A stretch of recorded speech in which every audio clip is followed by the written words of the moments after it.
छौड़ी तू किया ना हल्ला किया लगा लली ट्रोली के पल्ला डीजे सूरज चल हे और छौड़ी तू किया ना हल्ला किया लगा लली ट्रोली के पल्ला पोढ़ छगड़ किया लर के पोढ़ छगड़ किया लर के रे हम नाचे रहिए डीजे पर चढ़ के एगो भागी गेले छौरा रगड़ के हम नाचे रहिए डीजे पर चढ़ के एगो भागी गेले छौरा रगड़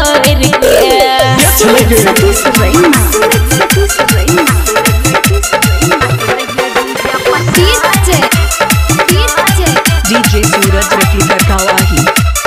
डीजे मिक्सिंग के लिए संपर्क करें मोबाइल नंबर 7762004580। कौन छौरा एना हके लको हाँ नमरी ही जरे है दे लको हमरा बता दे सुन गे रानी हमरा थोड़ी बते लको डीजे सूरज कौन छौरा एना हके लको हाँ नमरी ही जरे है दे लको हमरा बता दे सुन गे रानी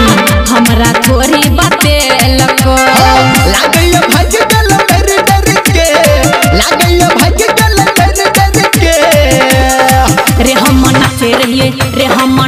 रहिए डीजे पर चढ़ के एगो भागी गेले छौरा रगड़ के हम नाचे रहिए डीजे पर चढ़ के एगो भागी गेले छौरा रगड़ के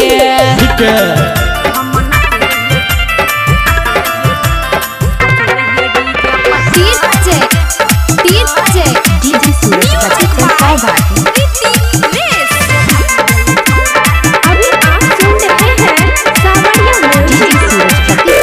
छोड़ दही टेंशन मैच ले हाँ तू छौरा है जाए चले संग देतौ गे है छौरा निरमलिया राइटर बादल पाए चले अच्छा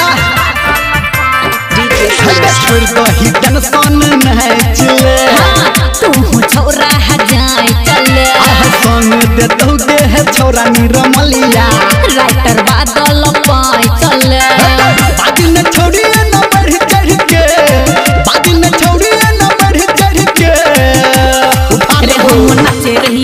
हम नाचे रहिए डीजे पर चढ़ के एगो भागी गेले छौरा रगड़ के हम नाचे रहिए डीजे पर चढ़ के एगो भागी गेले छौरा रगड़ के बुझली रे बुझले छे।